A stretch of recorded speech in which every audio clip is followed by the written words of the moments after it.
Bueno, muy buenos días a todos y a todas. Bienvenidos a esta primera escuela feminista de pensamiento crítico. ¿Se escuchan bajo? Espérate, me pego más el micro. ¿Ahora? ¿Ahora? Vale. Bueno, pues reitero la bienvenida a todos y a todas. Muchísimas gracias por estar aquí. En primer lugar, pues evidentemente quiero dar las gracias a Cádiz Abolicionista por sacar este proyecto tan bonito adelante. Llevan muchísimos meses trabajando, ha sido un gran esfuerzo, pero gracias, Maika, a ti y a todo tu equipo, porque bueno, ya hoy estamos aquí, es una realidad, esta primera escuela de pensamiento crítico feminista, y la verdad pues que las materias que se van a abordar son bastante importantes.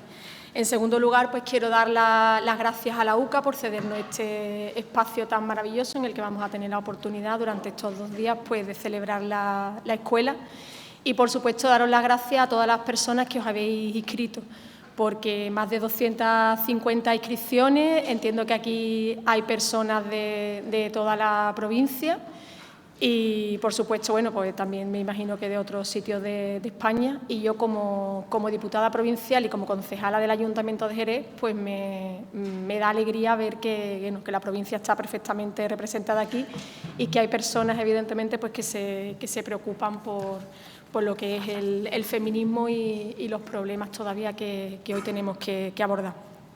También pues les quiero dar las gracias y la bienvenida muy especialmente a todas las ponentes que han dicho sí, evidentemente, a compartir su presencia y sus conocimientos en el nacimiento de esta primera escuela feminista, que viene a sumarse bueno, pues a otras que ya vienen funcionando en todas las provincias andaluzas y en otras ciudades del país, pero que aquí en nuestra provincia es la primera y la verdad pues que apoyada pues, evidentemente por la Diputación de Cádiz, estamos orgullosos de ella. Y bueno, pues desde la Diputación nos hemos querido sumar a respaldar esta existencia de un espacio de estudio y de reflexión para todas aquellas personas que estén interesadas en realizar un aprendizaje en torno al pensamiento feminista actual, que nos permita dialogar, intercambiar reflexiones, ver la realidad de las mujeres, poniendo en común pues, los logros que hemos tenido, pero todavía, evidentemente, pues, perfilar estrategias que nos permitan generar pues, los cambios necesarios para que la sociedad en la que vivimos pues, sea más justa y más igualitaria. Y bueno, esta escuela arranca, como no podía ser de otro modo, muy pegada a la actualidad en general. Va a hablar, evidentemente, de la violencia contra las mujeres y las niñas como expresión de poder machista, y por otro lado pues, va a abordar un efecto en particular que es lo que viven las mujeres en zonas de conflicto, que la verdad que son temas duros y complejos, actuales, y que hay que ponerlos encima de la mesa, y esta es una oportunidad pues, para abordarlos y para reflexionar y para trabajarlos entre todos y saber pues, que es una oportunidad única eso, para saber qué está pasando y qué podemos hacer nosotros como sociedad. Yo simplemente finalizar pues dándole, reitero, las gracias a Cádiz Abolicionista por esta primera escuela feminista, a todas las personas que estáis hoy aquí, que deseo pues, que las jornadas sean muy productivas, a las técnicas, por supuesto, de la Delegación de Igualdad, que han ido de la mano para que esta escuela sea una realidad. Nosotras en la Diputación, dentro de nuestro plan estratégico de igualdad, pues esta es una de las acciones que se llevan a cabo en uno de los proyectos que anima a todo el mundo, porque esto ha sido gracias a un proyecto que presentó Cádiz Abolicionista, igual que en concurrencia competitiva se nos han presentado más de 150 asociaciones que han obtenido subvención pues, para desarrollar proyectos relacionados con la igualdad y con el feminismo, con lo cual animo a todas las personas que están en esta sala, si tienen algún proyecto en mente, pues que el año que viene, cuando se abra la concurrencia competitiva, lo presenten y bueno, pues podrán obtener, digamos, el apoyo de la Diputación de Cádiz. Nosotros, esa es la idea, apostar por proyectos que favorezcan la igualdad y que aborden el feminismo, todos los problemas todavía que tiene el feminismo actual, la lucha contra la violencia de género, por desgracia es una lacra que sigue todavía matando a las mujeres, y como sociedad además de las campañas de sensibilización, de toda la formación que se hace en los centros educativos, seguimos teniendo un problema como sociedad y, evidentemente, como administración pública nos preocupa. Y nos preocupa eso, todos los problemas que las mujeres tenemos hoy en la actualidad. Y bueno, esta escuela es una herramienta dentro de un espacio educativo como este, como la UCA, que nos va a permitir, pues eso, reflexionar sobre esas estructuras patriarcales que perpetúan la desigualdad y las vulneraciones de los derechos y libertades de las mujeres. Así que animo a que sea bastante productiva. Gracias de corazón a todas las ponentes que vienen de diferentes puntos de España y que nos van a dedicar su tiempo y su sabiduría. Y muchísimas gracias a todas las personas que estáis aquí, a ti, Maika, a tu organización. Y nada, a disfrutar de estas jornadas y aprender. Muchísimas gracias.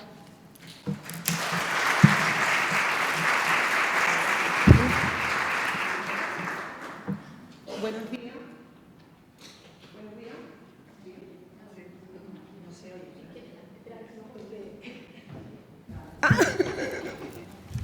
Vale, buenos días.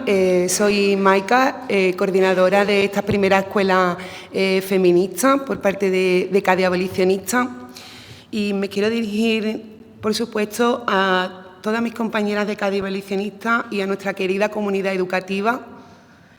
Hoy, al vernos aquí en este espacio universitario, no puedo dejar de emocionarme al pensar en lo lejos que hemos llegado. La primera escuela de pensamiento feminista es una realidad gracias al esfuerzo, la constancia y el corazón que hemos puesto en cada paso. Hemos trabajado incansablemente para que este día diera lugar. Y tenemos que reconocer que este logro no es solo nuestro. No habría sido posible sin el condicional apoyo que hemos encontrado desde el principio en el Servicio de Igualdad de la Diputación de Cádiz, en especial a la diputada de Igualdad, a doña Susana Sánchez Toro, y con una mención especial para las técnicas de ese servicio, Carmen Horta e Isabel Jiménez, quienes creyeron en este proyecto desde el principio.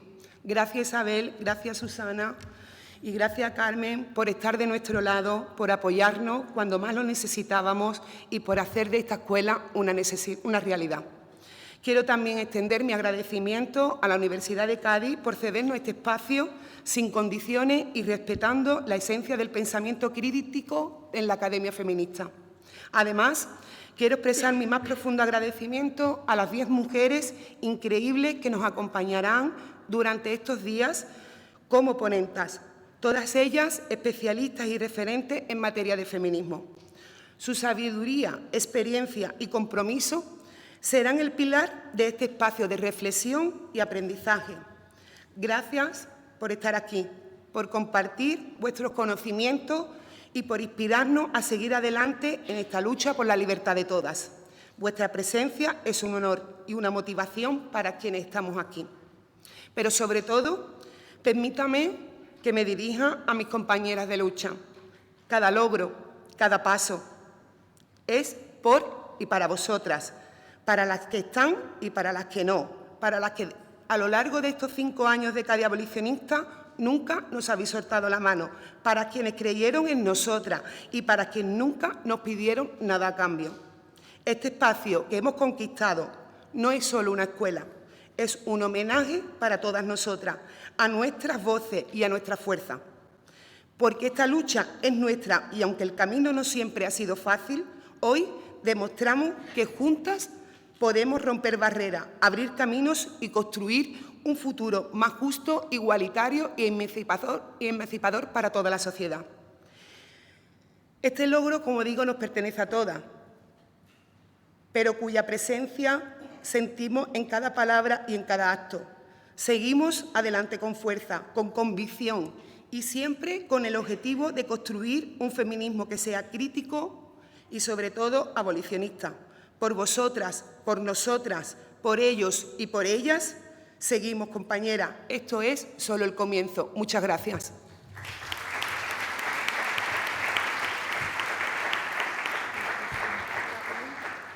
Y Reitero mi agradecimiento a Susana. Gracias, Susana, por acudir a la inauguración. Y estoy muy emocionada de que estés aquí. Y como he dicho también a las técnicas, es muy importante que las asociaciones pequeñas encontremos un apoyo en las instituciones, porque al final la experiencia y el bagaje de las técnicas es muy importante para que estos espacios tengan éxito. Muchísimas gracias, me despido de Susana y vamos a dar la apertura con doña Ana de Miguel Álvarez. La voy a presentar desde allí.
Sí.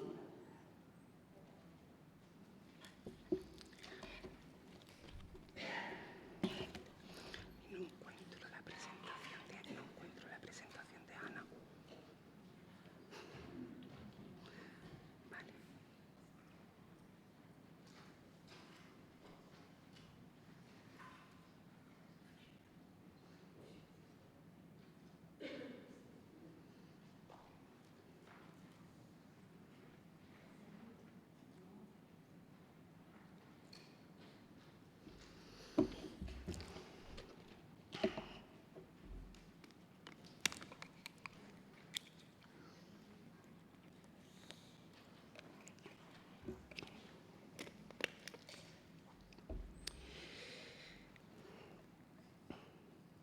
A continuación, presentamos a doña Ana de Miguel Álvarez. No me resulta una tarea fácil presentar a una autora tan polifacética, con una extensa y variada, que abarca desde prólogos y epílogos para grandes autoras de la generación actual hasta numerosas publicaciones propias.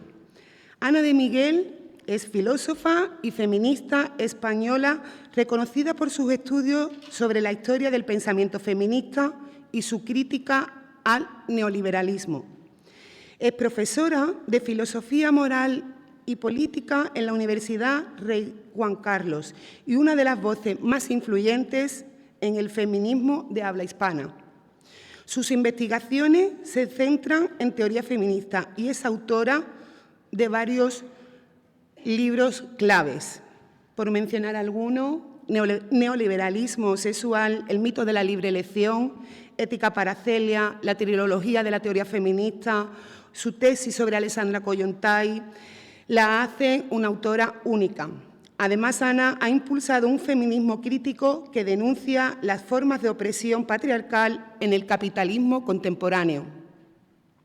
Pero, sobre todo, para sus alumnas y para sus compañeras, Ana de Miguel es, sobre todo, una mujer activista a favor de todas las mujeres, inteligente, serena y rebosante de talento. Por todo esto, es todo un honor tener hoy a Ana aquí en esta ponencia. La violencia contra las mujeres y niñas como expresión de poder. Gracias, Ana, por acudir a nuestro llamamiento, por estar siempre con las mujeres, con las feministas y, sobre todo, con tus alumnas y las compañeras. Muchas gracias.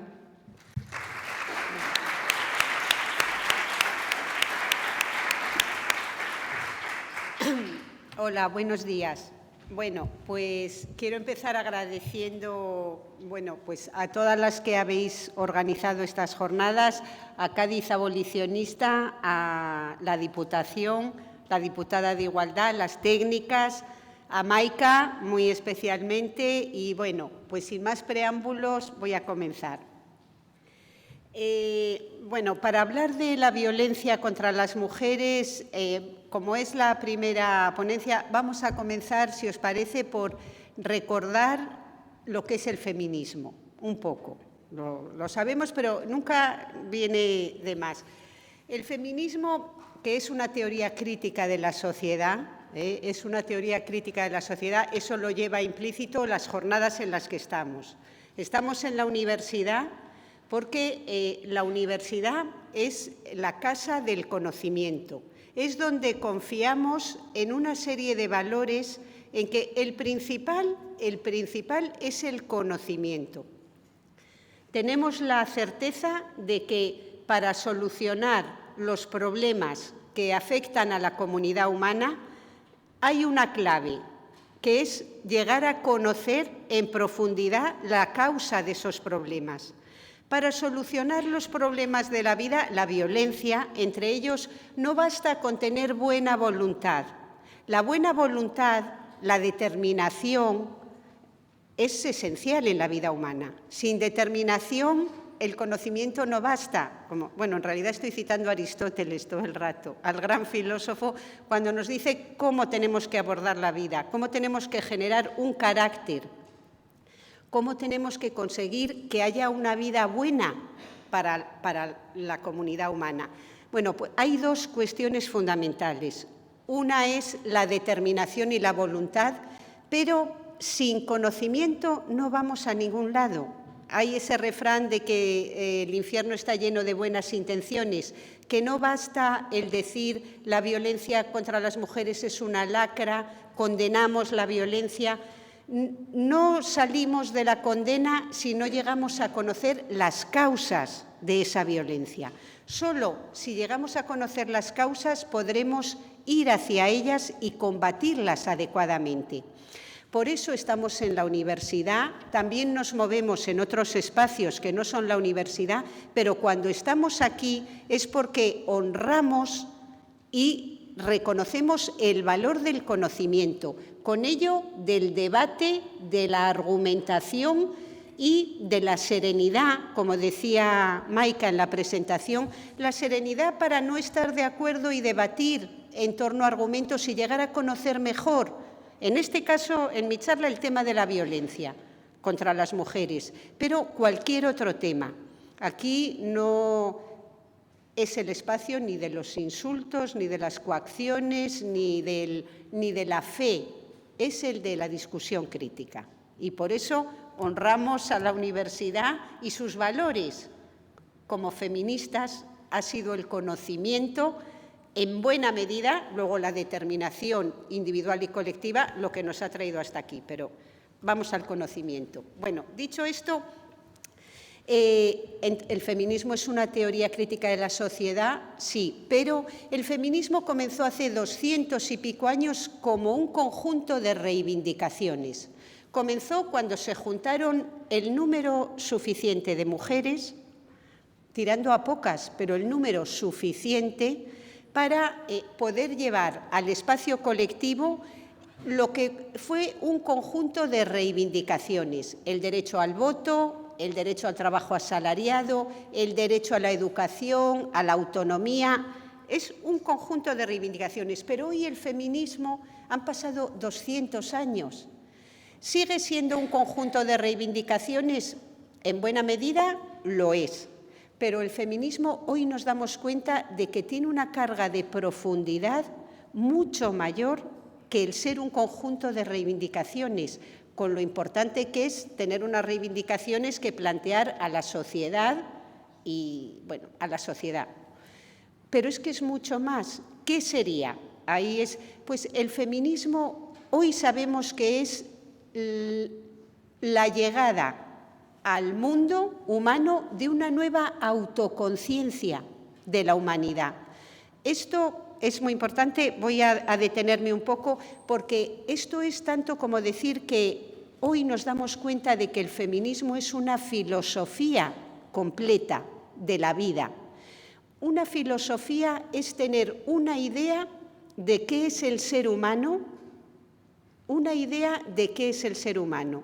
Pero es que esto es muy importante porque toda la historia de la filosofía, del pensamiento, del arte, en buena medida es dar vueltas a qué es un ser humano, qué es el hombre, para qué estamos aquí, cuál es el sentido de nuestra vida, de dónde venimos, hacia dónde queremos ir. Estas preguntas, responderlas es algo que se llama la autoconciencia de la humanidad acerca de sí misma. Y la cosa de la filosofía es que esta autoconciencia de quiénes somos y cómo queremos vivir y cómo queremos cambiar el mundo y por qué, esta conciencia, lo que sabemos ahora es que la incorporación de las mujeres al mundo trae una nueva conciencia a la humanidad, totalmente distinta a la anterior, no, totalmente distinta no, pero sí nueva. Esto Amelia Valcárcel lo repite mucho, porque para eso es de filosofía. El feminismo significa una nueva autoconciencia de todo. Y dentro de esa autoconciencia es desde donde vamos a reinterpretar el tema de la violencia contra las mujeres.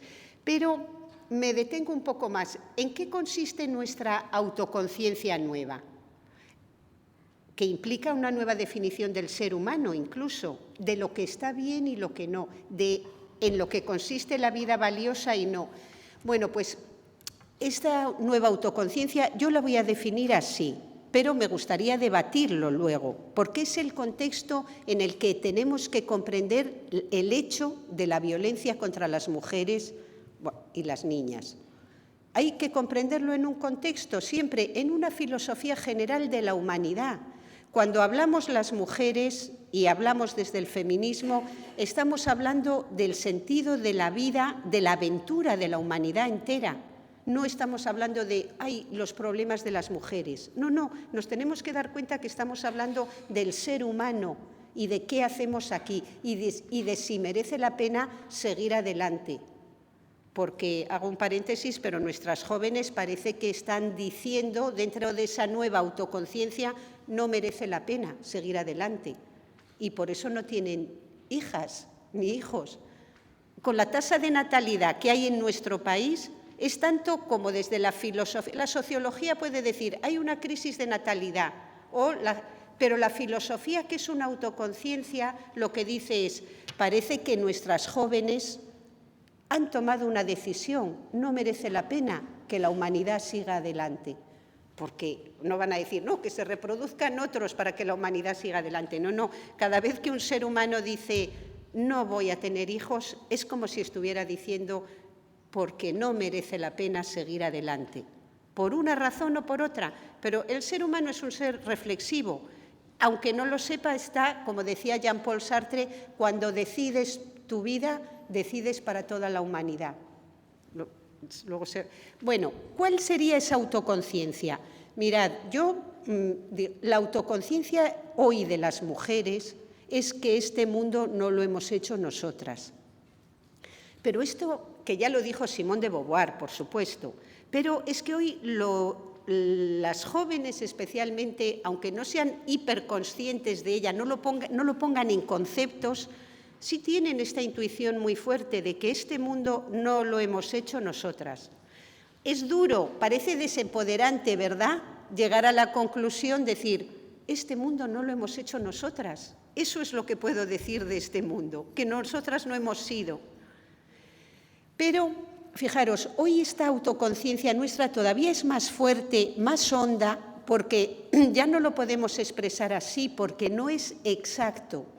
Es más exacto decir esto, que este mundo no lo hemos hecho nosotras, pero ¿quién lo ha hecho? Antes respondíamos, lo han hecho los hombres. Esta es la respuesta de Simone de Beauvoir, y es muy grande, pero ni siquiera eso es exacto. Este mundo no lo han hecho los hombres, lo han hecho hombres subidos a hombros de las mujeres.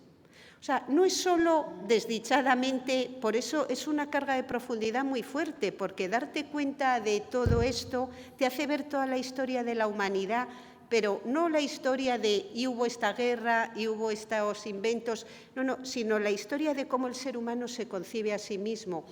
Bueno, pues este mundo no lo hemos hecho las mujeres. Si lo hubiéramos, ni lo hemos hecho solas ni lo hemos hecho a medias con los hombres.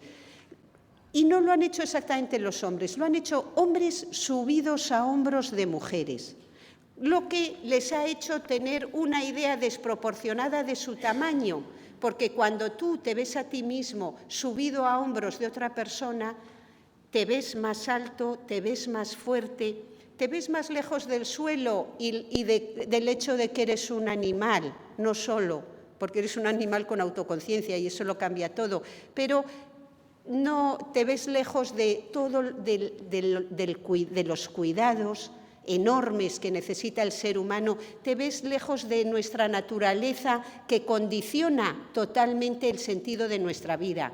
Para empezar, porque sabemos que somos seres que estamos aquí, pero vamos a dejar de estar, nos vamos a morir.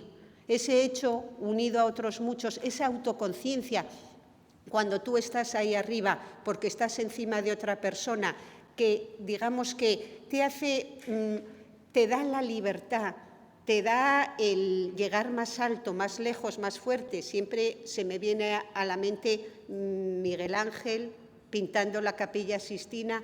Pues claro que llegas al cielo si te subes, pero al mismo tiempo te deforma absolutamente la propia definición de lo que es un ser humano. Es decir, toda la historia de nuestra autoconciencia es de alguna manera, está deformada, es falsa, porque la han hecho personas levantadas encima y luego que resulta que los hombros son los nuestros, las que estamos aquí. Pero ahora nosotras somos ya otra cosa, somos autoconciencia y sabemos que este mundo lo queremos cambiar. Dicho metafóricamente, queremos coger a los hombres que están en estos hombros y decir, mira, bueno, primero empezamos diciendo, bajaros, por favor, era hace 200 años, bajaros, por favor, que nos estáis aplastando, porque tú no tienes impunemente, mientras ellos crecen, tú te aplastas. Lo del por favor no lo entendieron bien. Entonces, las sufragistas, 100 años, ojo, 100 años para primero, por favor, no somos seres humanos como vosotros. ¿Acaso no sangramos si nos pincháis, como decía la obra de Shakespeare? Bueno, pues parecía que no. No, esperad, no es el momento, no. 100 años. Es que nuestra autoconciencia es muy trágica. Saber que 100 años solo para el voto. Del por favor, las sufragistas tuvieron que pasar a la violencia, pero que era una violencia no contra las personas, pero sí contra la propiedad.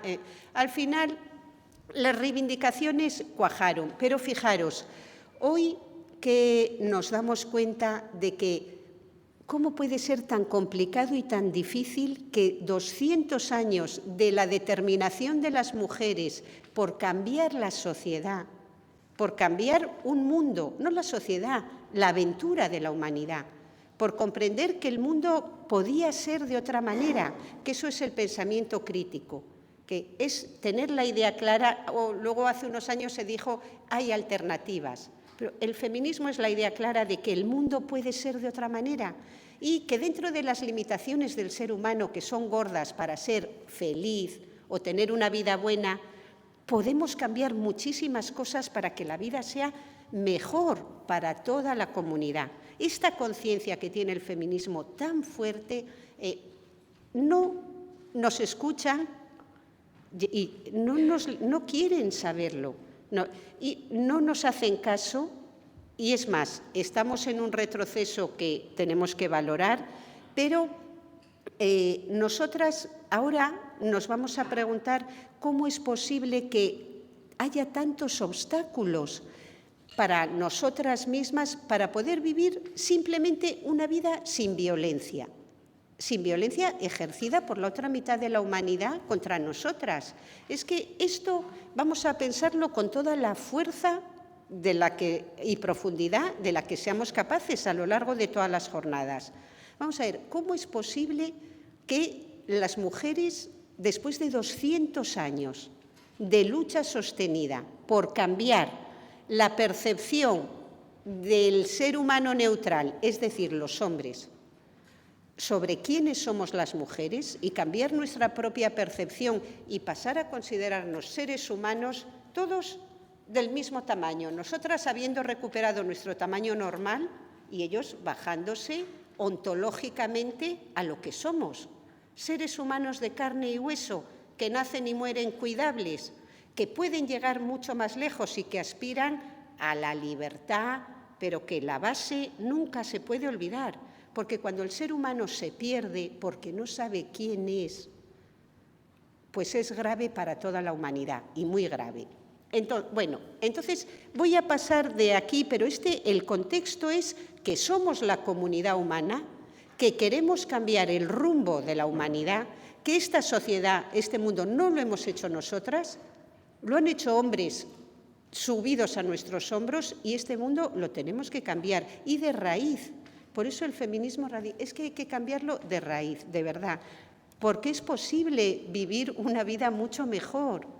Sí, pero no está, al contrario, se está degradando la vida humana, incluso en los países más ricos del mundo, como es el nuestro, más ricos con diferencia respecto a otros, más igualitarios con diferencia respecto a otros. Y tenemos a nuestra gente joven que no es feliz, que no tiene las condiciones ni materiales ni, lo llaman salud mental, pero son las condiciones humanas realmente, para decir, bueno, ¿y ahora qué hago con mi vida? Ser humano es poder plantearse, ¿qué hago con mi vida? Todo lo que hemos inventado, pensado, es para que las nuevas generaciones puedan decir, ¿cómo vivo mi vida? Se equivoquen a ratos, rectifiquen, vuelvan, no para que estén, diciendo que tienen problemas de salud mental. Aquí hay algo que no funciona nada, ni siquiera en los países más ricos. Bueno, vamos a coger la metáfora de la violencia, que no es una metáfora, pero para preguntarnos cómo es posible que hoy no hayamos sido capaces, después de 200 años de apasionado viaje hacia la igualdad, como decía Betty Friedan, cómo es posible que sigamos con la violencia o bien formando parte estructural de nuestra vida o bien, de alguna manera, igual incrementándose. Bueno, lo veremos a lo largo de todas las jornadas, pero yo voy ahora al tema. ¿Qué pasa con la violencia contra las mujeres? ¿Cómo la hemos reinterpretado? Fijaros, yo creo que para comprender el tema de la violencia en la actualidad, como siempre tenemos que ir al pasado un poco para caer en la cuenta de decir, qué fuerte que el feminismo, si surge como movimiento social y teoría compenetrados y fuertes a finales del siglo XVIII, y llevamos más de 200 años, ¿cómo es posible que el tema de la violencia no apareciera hasta 1990 y algo en el feminismo? En el feminismo como práctica, activismo y política. Es que, fijaros eso ya, lo revelador que es. Durante casi 200 años, ¿qué hicieron el feminismo? No estaba todavía preparado para tocar el tema de la violencia, pero con la violencia contra las mujeres en el siglo XIX era devastador. O sea, la violencia contra las mujeres en el siglo XIX, no solo contra las mujeres, porque el siglo XIX fue un siglo muy traumático para la humanidad, porque hubo cambios enormes muy acelerados. Y el ser humano, los cambios tan fuertes y tan acelerados, pues no los lleva bien. Ciudades que pasaban de tener 50.000 habitantes a 500.000 en 10 años. Imaginaros el hacinamiento, la miseria, la violencia, la pobreza, la prostitución, la desigualdad. Era una pesadilla. Si nos levantáramos hoy en el siglo XIX, de verdad que nos daría un mareo lo primero. Y luego, como es el ser humano, diríamos, bueno, a intentar hacer algo con esto. Pero Siendo así el siglo XIX, si leemos los textos clásicos del feminismo del XIX, el tema de la violencia aparece siempre, pero como si fuera una anécdota. Las feministas estaban tan preocupadas en comprender por qué los hombres y las mujeres se oponían al derecho al voto, que estaban tratando de comprender otras cosas. Pero creo que no solo eso, tampoco se atrevían a planteaban reivindicaciones muy generales que pensaban, aquí la humanidad nos tiene que apoyar. ¿Quién era la humanidad? Era en buena medida, ya sabéis, que el patriarcado es la identificación del ser humano con el varón y de las mujeres con la hembra de la especie humana y reproductora de la especie, pero nunca como el ser humano neutral. Las mujeres no representamos al ser humano neutral todavía, somos mujeres, no somos el hombre es la medida de todas las cosas. Decir la mujer es la medida de todas las cosas, fijaros cómo suena, regulín, regulán. Cuando la frase de Protágoras, el gran filósofo, el hombre es la medida de todas las cosas, de lo que es en cuanto es y de lo que no es en cuanto es, bla, bla, bla, nos suena fenomenal. Pero decir la mujer es como, ¿por qué la mujer? O sea, es que no hay comparación todavía. El hombre es el hombre ser humano neutral, las mujeres somos las mujeres con nuestros problemas como mujeres, pero es imposible que representemos al ser humano neutral todavía. Ahí estamos, en esa dificultad, que también se relaciona obviamente con la violencia que sufrimos, porque no somos todavía el ser humano neutral y nos queda, parece. Bueno, en el 19, dejadme solo muy brevemente que diga que aparece la violencia contra las mujeres, fijaros, cuando aparece, por decir un autor, Engels, el autor marxista, Friedrich Engels, el autor del Origen de la familia, la propiedad privada y el Estado. En esta obra él va a sostener, por ejemplo, que obreras y obreros ya viven en perfecta igualdad. Lo sostiene así, dice, obreras y obreros, la clase trabajadora ya vive en perfecta igualdad porque las mujeres, por definición, si son clase trabajadora, ya están en el trabajo asalariado. Y si las mujeres están en el trabajo asalariado, ya son autónomas per se, porque el problema de las mujeres es que se les había apartado de la autonomía económica y, por tanto, no tenían autonomía ni intelectual, ni moral, ni afectiva. Este es el análisis marxista. La dependencia económica genera todo el resto de las dependencias.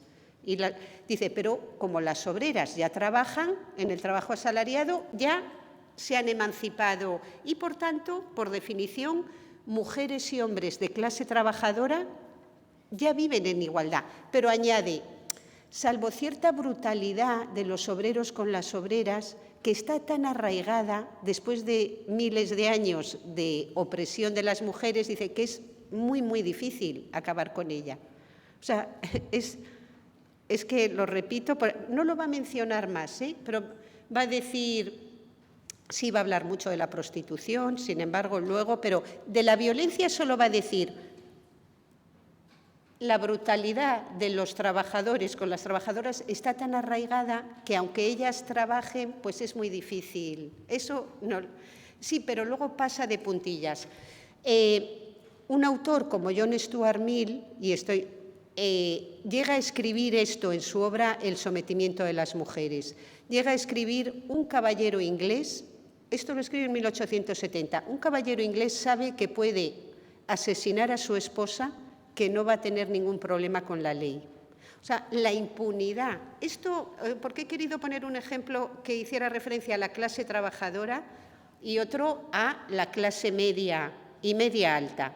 Y John Stuart Mill es que lo dice con una placidez o una serenidad, como diría Maika, dice, es que se puede asesinar a la propia esposa un caballero inglés sabiendo que no va a llegar a tener problemas con la ley. De refilón. No, porque todo el resto del libro es cómo convencemos a la sociedad de que las mujeres son seres humanos, tal cual, y que por tanto tienen que tener derecho al voto y a todos los demás. Ese fue el hueso, o sea, que la violencia aparece, cuando aparece, aparece con una contundencia, o sea, diciendo, es que la violencia no va a desaparecer. Y la violencia está absolutamente legitimada. Puedes matar a tu esposa, que la ley te absolverá. No pasa nada. Bueno, es muy fuerte, pero démonos cuenta de que era, como diría, la agenda tenía otras prioridades. La violencia quedaba ahí en él, es inevitable después de tantos miles de años y está absolutamente legitimada. La ley no va a ir a por ella. De ahí venimos, de que la violencia pasara desapercibida y en las grandes radicales como Mary Wollstonecraft era otro, la educación y la violencia, bueno, la gran Flora Tristram, que sufre, el marido le pega unos tiros en plena calle, ella habla de la violencia porque ella vive en un barrio obrero y habla de forma descarnada, pero tampoco será luego su tema. El siglo XIX convive con la violencia contra las mujeres y no lo hace objeto de foco. Pero es que pasamos al siglo XX y os repito, hasta 1990 y tantos, y en este país no aparece eso que se llama la violencia de género, entre comillas, igual vamos a redefinir el concepto, porque un concepto puede ser útil un tiempo y luego ver que genera más problemas que utilidades y descartarlo. Eso ha pasado a lo largo de toda la historia de la humanidad. No pasa nada. Pero vamos a ver, sin embargo, hoy en día, en este país y a lo largo de todo el mundo, cuando se piensa en el feminismo, una de las principales imágenes que se te vienen a la cabeza es el tema de la violencia contra las mujeres. Y en los momentos en que estamos ahora, muy mucho el tema de la violencia sexual contra las mujeres, como uno de los rasgos de la cuarta ola. Si es que estamos en una cuarta ola, que ¿por qué no? Tenemos que conceptualizar la realidad porque para poder abordarla no hay otro remedio que hacerlo con conceptos generales.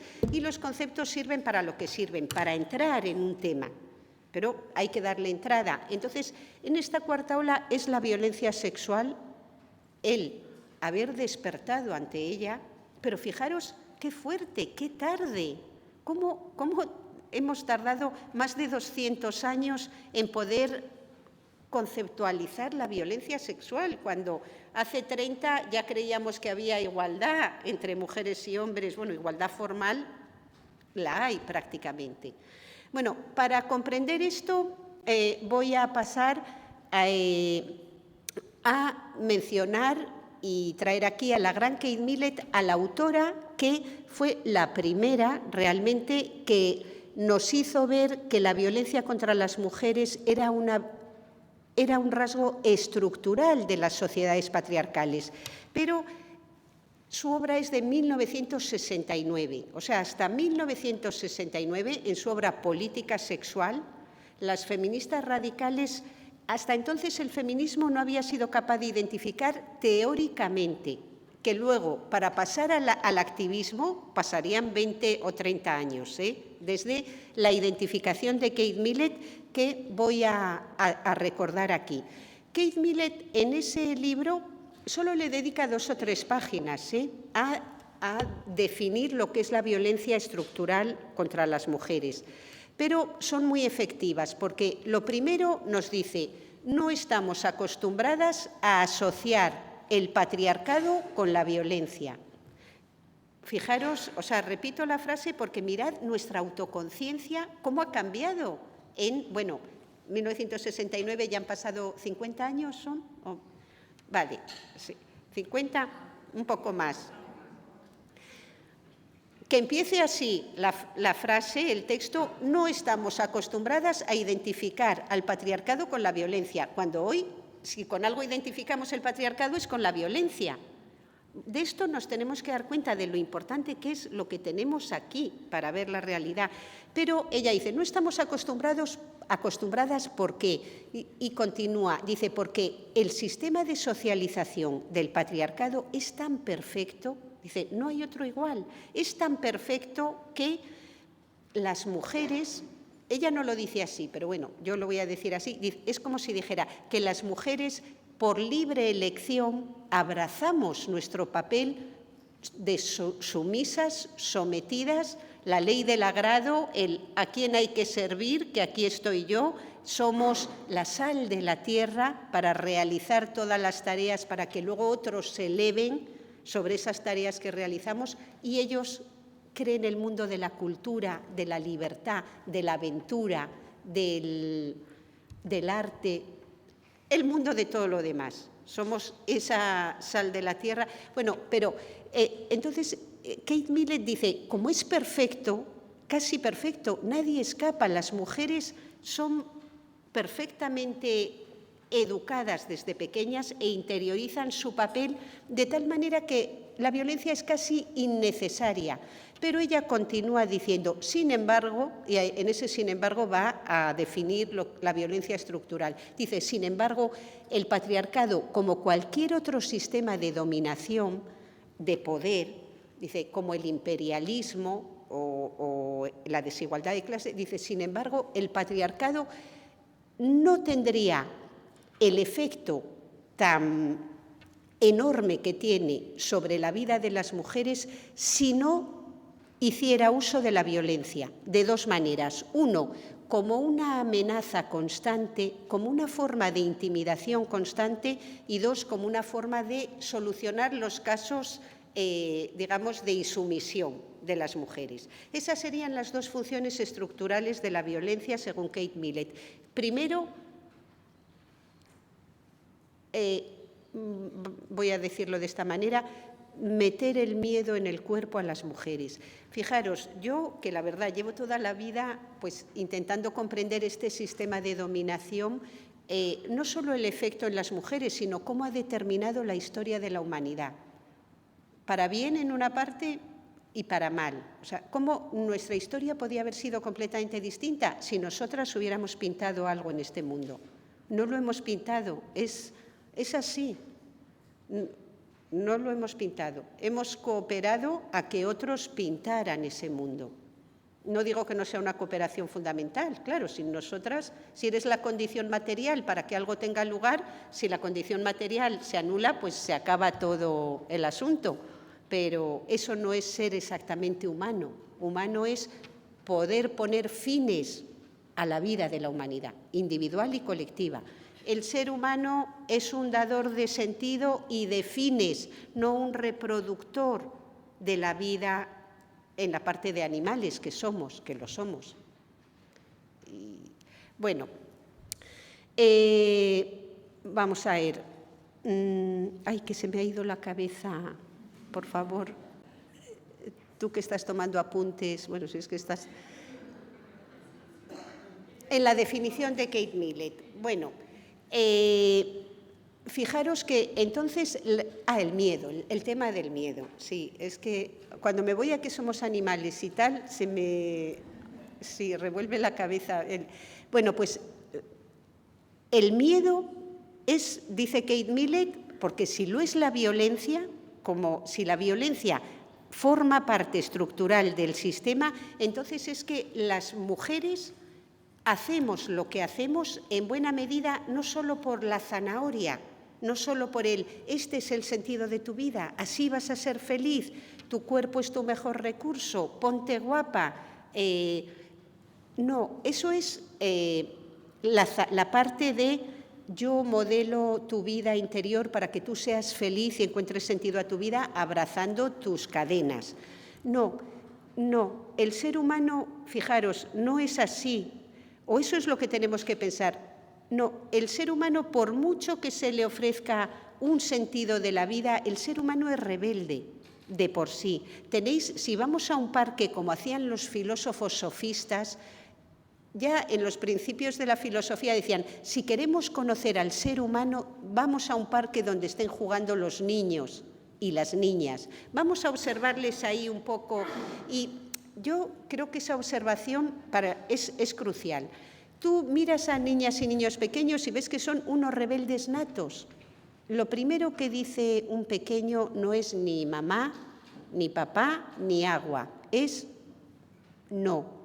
Tú le tratas de come y cierra la boca y dice no. Digo, pero ¿a comer? O sea, tanta rebeldía, pero el no, la insumisión, por eso al ser humano hay que ir modelándole desde pequeño.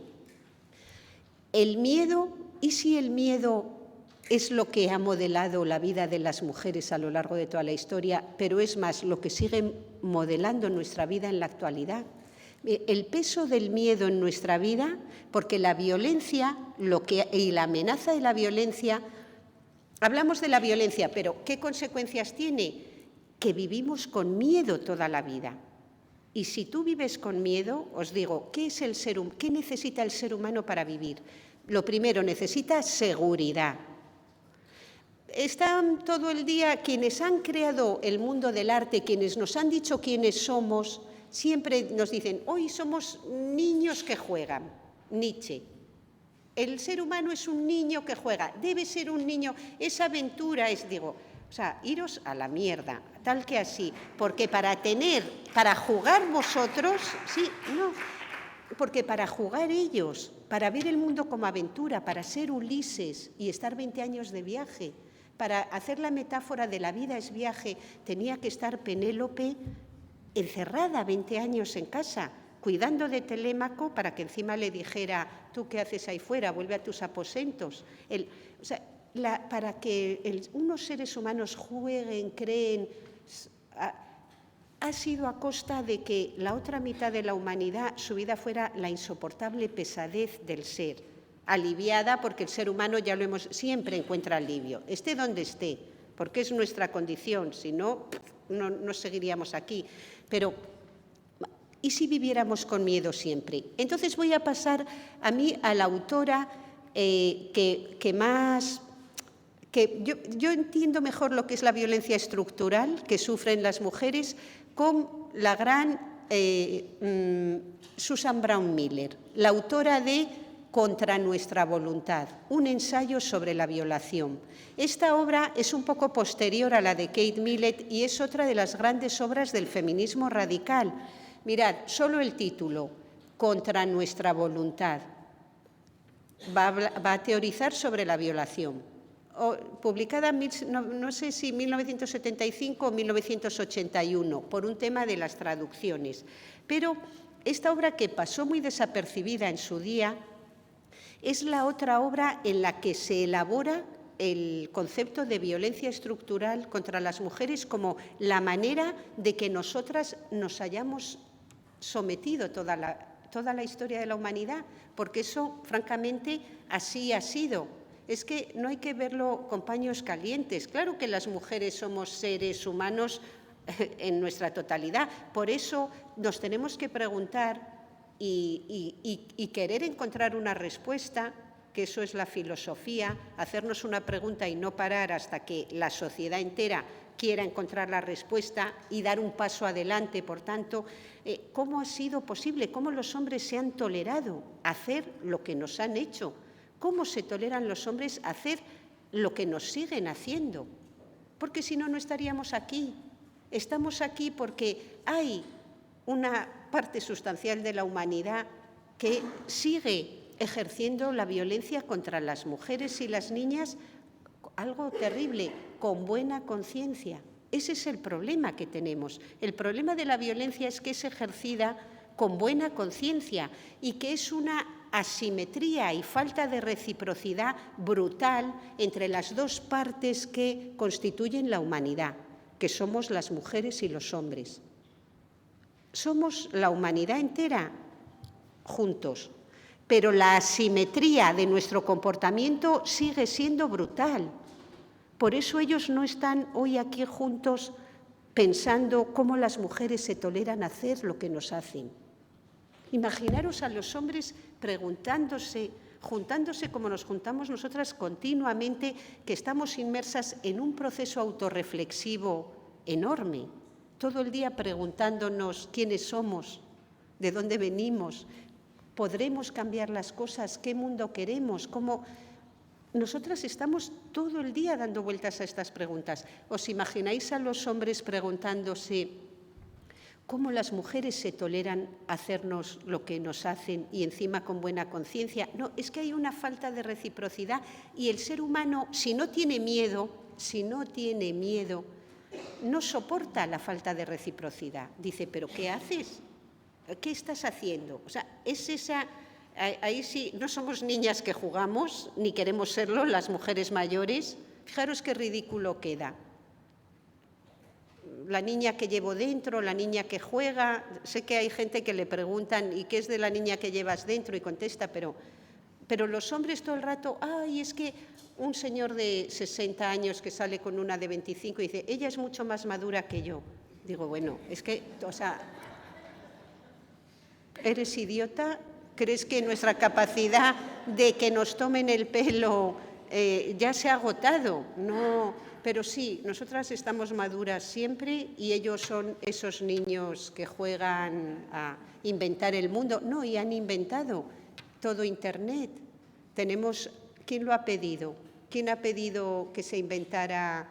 No, queríamos una vida más real, pero los que juegan, porque no tienen otro huevo que freír, que jugar 24 horas ociosos al día, pues han inventado todo un mundo que ya nos está costando demasiado a las mujeres, es la verdad.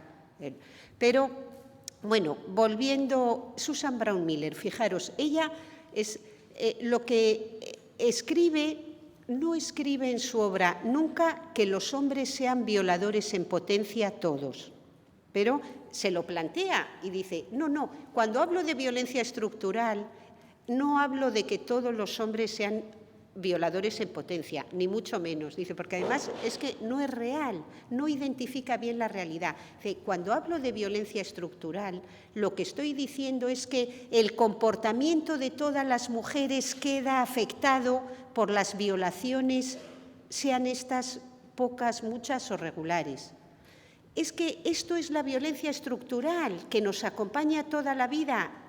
El hecho de que porque unos hombres utilicen la violencia, sea física, sea psicológica, sea violencia sexual, porque una serie indeterminada de hombres lo haga, el comportamiento de todas las mujeres queda afectado seriamente. Ella hizo sus experimentos y, por ejemplo, escribe cosas como todas las mujeres experimentan, saben lo que es el miedo a ser violadas. Dice, ¿cómo es eso posible? Mujeres que nunca han sido violadas. ¿Por qué? ¿Cómo pueden tener miedo? ¿Cómo puede determinar su comportamiento el miedo a la violación? Y el análisis que hace de verdad es extraordinario, porque eso es la violencia estructural, como la había definido Kate Millett. Pero Brown Miller, digamos que nos pone ejemplos que nos hacen ver más. Millett dirá, sin el miedo, el sistema de dominación se caería. Y eso lo tenemos que ver en nosotras mismas. El miedo, ¿cómo está ahora el miedo a la censura interviniendo sobre la sociedad entera? Miedo a, no digas eso, que te puedes, no te van a matar, pero puede tu puesto de trabajo peligrar, tu reputación se va a ir al diablo, te pueden boicotear, te pueden hacer... Fijaros el miedo, o sea, si cada una miramos dentro cómo nuestro comportamiento es modelado por el miedo, ya, bueno, las jóvenes que hablan mucho del miedo a... bueno, el miedo a quedarse solteras igual aquí no es tan fuerte, pero no, es un miedo que ha controlado... pero que ha controlado el comportamiento y la sumisión de las mujeres. La ley del agrado de la que habla Amelia Valcárcel, que determina nuestra existencia, la ley del agrado, nosotras queremos agradar, no, pero ¿y si fuera porque tenemos miedo a lo que nos puede pasar si no somos estas sonrisas ambulantes, no te preocupes, no pasa nada, ya estoy yo aquí, tranquila, aquí estoy sosteniendo el mundo? No. El miedo a que nuestros hijos puedan sufrir consecuencias o el miedo a que las sufran nuestros mayores, lo que nos lleva a cuidar. Es que el miedo, ¿cuánto modela nuestras vidas?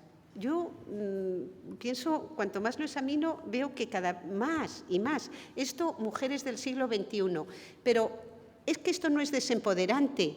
Darte cuenta de quién eres y de las fuerzas que actúan sobre ti, que ya un tal Freud nos dijo que actúan sobre nosotros, que nuestras acciones pueden no responder a elecciones conscientes y deliberadas, sino que dentro tenemos temores y miedos e inseguridades que determinan nuestra existencia, pero las mujeres sabemos de eso las que más. Tenemos que conocer esto, solo te hace más fuerte, y conocerlo colectivamente es la única manera de ir cambiando el mundo, como sabemos, y de que, bueno, pues todos los temores se vayan desvaneciendo, porque una vez que los conoces... Pero ahora quiero terminar señalando una cosa. Si hablamos de que los hombres ejercen de forma estructural, que no quiere decir que todos, sino de forma que consiguen que el comportamiento de unos pocos afecte a todas las mujeres, pero ¿por qué hacen esto los hombres? Vamos a ver, pero preguntándonoslo un poco con calado. ¿Son seres malotes? ¿Son seres agresivos? Bueno, las investigaciones sobre violencia han demostrado ampliamente que no, que los hombres que ejercen violencia no es porque sean ni más agresivos ni menos, porque son hombres muchas veces que son ciudadanos ejemplares. O sea, quiero decir, eso no lo voy a tocar, pero recordarlo sí. Sabemos que la violencia que ejercen los hombres no tiene nada que ver con mayores cuotas de agresividad, no, porque no la ejercen indiscriminadamente contra cualquiera, sino solo contra mujeres, y que son personas completamente funcionales en la vida cotidiana, y que no los podemos identificar porque son personas que pueden llevar una doble vida, y por la conspiración de silencio que hubo, la tremenda conspiración de silencio que hubo sobre el tema de la violencia. Por eso ha costado tanto también hacerlo tema del feminismo, porque hasta que no hemos sido lo suficientemente fuertes, no hemos podido decir yo he sufrido violencia de puertas adentro. Hay que ser fuerte, por eso esto no es nada desempoderante. La razón que sabemos es que un ser humano nunca hace nada. Un ser humano para actuar tiene que definir de forma positiva su acción. Si yo voy a pegar a alguien, más comprender lo incomprensible que es pegar, abusar de alguien que está en mi propia casa, o que es una persona con la que convivo, o que es una persona que está, incluso que físicamente la puedo. O sea, ¿cómo es posible esto que para nosotras es imposible de comprender realmente? Porque nosotras no actuamos así. Nosotras, la violación, lo he dicho muchas veces, nos es literalmente incomprensible. No podemos ponernos en el lugar del otro, ahí, que es un esfuerzo que te pide la ética. Te dice, antes de juzgar a la otra persona, ponte en su lugar, para comprender sus razones. Digo, bueno, pues la filosofía moral me está diciendo, ponte en el lugar del violador, para comprender sus razones, antes de juzgar, ponte en el lugar de la otra persona. Y nosotras intentamos ponernos en el lugar de un violador y nos es literalmente imposible. No lo podemos hacer porque no podemos saber cómo es posible ver a una persona debajo nuestro con cara de terror o paralizada por la angustia, humillada, y que eso nos genere una excitación sexual tremenda. O sea, es que no lo podemos concebir ni comprender. O erotizar a nuestros propios hijos e hijas, convertirlos en objeto de nuestro deseo. Es que no nos podemos poner en el lugar. Por eso nosotras tratamos de comprender lo incomprensible, cuando tratamos de comprender la violencia contra las mujeres. Casarte con un niño para las heterosexuales, o para las lesbianas casarte con una niña. No, es que no nos entra bien, realmente no lo comprendemos, pero somos nosotras quienes lo estamos, venga a dar vueltas a intentar comprenderlo, para erradicarlo. La única respuesta que hoy por hoy tenemos es que toda la cultura. Voy a hablar de la occidental porque es la que conozco y aquí van a venir otras personas a hablarnos de otras culturas, pero que siempre tienen un sabor, un sabor a somos lo mismo en el fondo. Cuando pensamos en la opresión de las mujeres y la violencia contra las mujeres, es universal.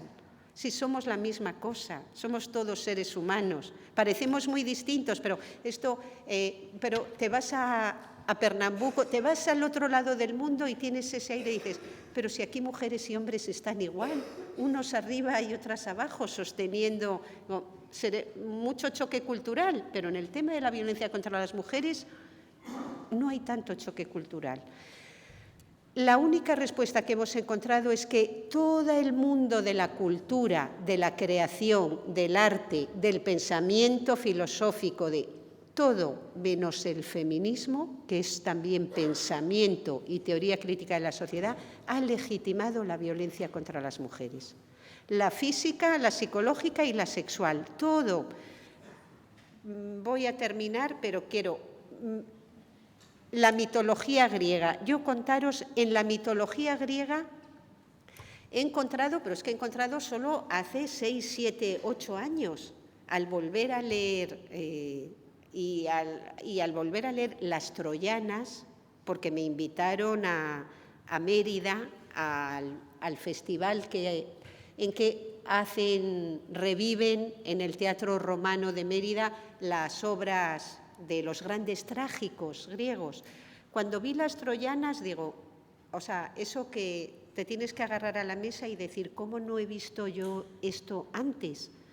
La obra Las Troyanas, que es tremenda, el reparto de mujeres tras la caída de Troya.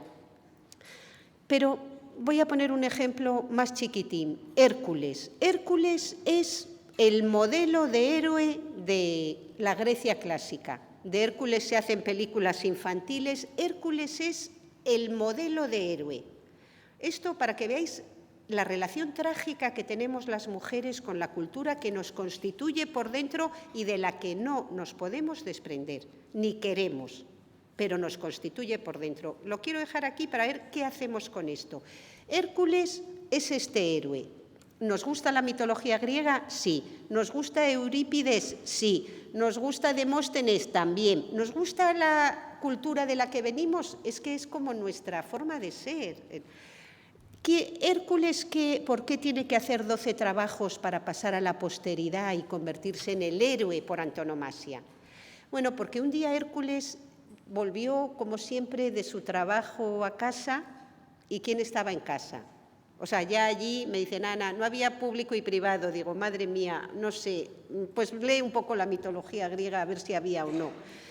Llega a casa de pasar un día fuera y estaban su mujer y sus hijos y en la última versión que he leído también unos sobrinos. Entonces asesinó primero a sus hijos para que lo viera su esposa, como los mataba, antes de matarla a ella y a los sobrinos. Y este es el héroe de nuestra mitología clásica. ¿Le hemos perdonado? Pues claro. Total, ¿qué hizo? Matar a sus hijos para que lo viera su esposa, esto que llaman ahora violencia vicaria, bien asesinados y luego a ella. Es nuestro héroe. ¿Le hemos perdonado? Pues claro. ¿Por qué le hemos perdonado? Porque la mitología nos aleccionó ya perfectamente, en todo, pero en cada detalle. O sea, en la mitología clásica está todo, es lo que conforma a nuestros hombres y a nosotras también. ¿Por qué hizo eso Hércules? Porque una diosa malvada, toda diosa va a ser una malvada, pero la esposa de Zeus nubló la mente de Hércules. Hemos oído en la actualidad, pero oiga, ¿cómo ha hecho? Algo le ha tenido que nublar el juicio. Es que literalmente se dice, le nubló el juicio, llegó a casa y asesinó a sus hijos, a su esposa y a los sobrinos que andaban por ahí también pequeños. Este es nuestro héroe. Tuvo que hacer 12 trabajos para que le perdonáramos. Esos 12 trabajos le llevaron a ser el héroe que es. Es el héroe que es porque asesinó a sus hijos para que lo viera su esposa, luego a ella y luego a los sobrinos. ¿Cómo ahora, eso de esta píldora que os dan con un poco de azúcar? Ahora, ¿nosotras qué hacemos con este pasado que nos constituye culturalmente? ¿Qué hacemos? Hera, encima, Hera es una diosa que la mitología nos ha enseñado. ¿Por qué Hera quiere nublar el juicio de Hércules y que haga eso, que está tan mal que luego tiene que hacer 12 trabajos que le van a convertir en el superhéroe que es? Porque Hera es lo peor. Hera es lo peor. ¿Por qué? Porque Hera, como Hércules es hijo ilegítimo de su esposo Zeus, que Zeus solo tiene hijos ilegítimos, Hércules es hijo, como siempre en Zeus, de una violación. Zeus se pasa su mitología griega violando jóvenes y dejándolas embarazadas y reproduciéndose, pero Hércules era su favorito. Y Hera se pasa toda la mitología enseñándonos lo que es una mujer. Es una amargada, solo una amargada, mala persona, que solo vive para vengarse de las mujeres con las que ha violado Zeus y de los hijos ilegítimos de esas violaciones. Con lo que tenemos, mirad, un paquete que no me da tiempo a comentar mucho y me gustaría comentarlo más, pero es todo un paquete en el que viene todo. ¿Quién tiene la culpa de la violencia contra las mujeres?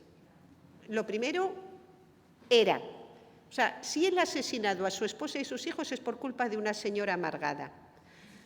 ¿Quién tiene la culpa de las violaciones de Zeus? Las jóvenes por estar buenas.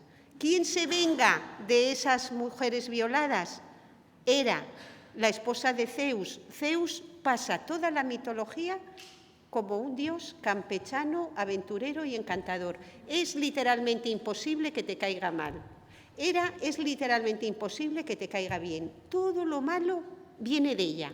No hace más que violar y matar de manera indirecta a mujeres. ¿Puede salir sana una humanidad de esto? Decía Nietzsche, el hedor de los orígenes, no hay quien el hedor de la mitología griega, pero es que espera, que nos encanta. Esta cabeza, el patriarcado es el mundo al revés, sí, pero es un mundo lleno de daño innecesario. Las mujeres sabemos muy bien que para que haya historias y relatos maravillosos no hace falta que nos estén violando, que estén asesinando o sí. Esta es la pregunta, porque en la actualidad la pornografía se ha convertido en la nueva mitología griega, en el lugar que inhibe nuestro juicio crítico y donde los chicos y chicas, como los que leían la mitología, aprendían a normalizar la violación. Si Zeus, que es Dios, era un dios violador, ¿cómo va a estar mal la violación? Y si está mal, ya vendrá una mujer malvada a vengarla y a introducir mal en el mundo. Zeus solo introduce alegría de vivir, aventura, porque sus violaciones todas son aventureras. ¿Cómo voy a violar a esta chica que sin duda voy a poseerla? Y entonces él cada vez encuentra una estratagema distinta y eso es lo que hace que la mitología tenga este entretenimiento, esta profundidad, como así lo hemos aprendido. Y corto diciendo que hoy la pornografía es exactamente lo mismo, el aprendizaje y la interiorización de que la violencia contra las mujeres se identifica con la alegría de vivir prácticamente y el sentido de la vida y algo del... Bueno, muchas gracias por la atención.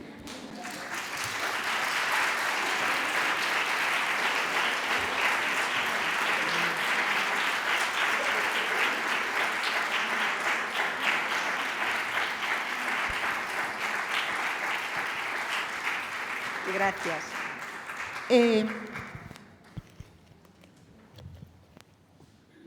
Menos mal que se me dio bien estudiar.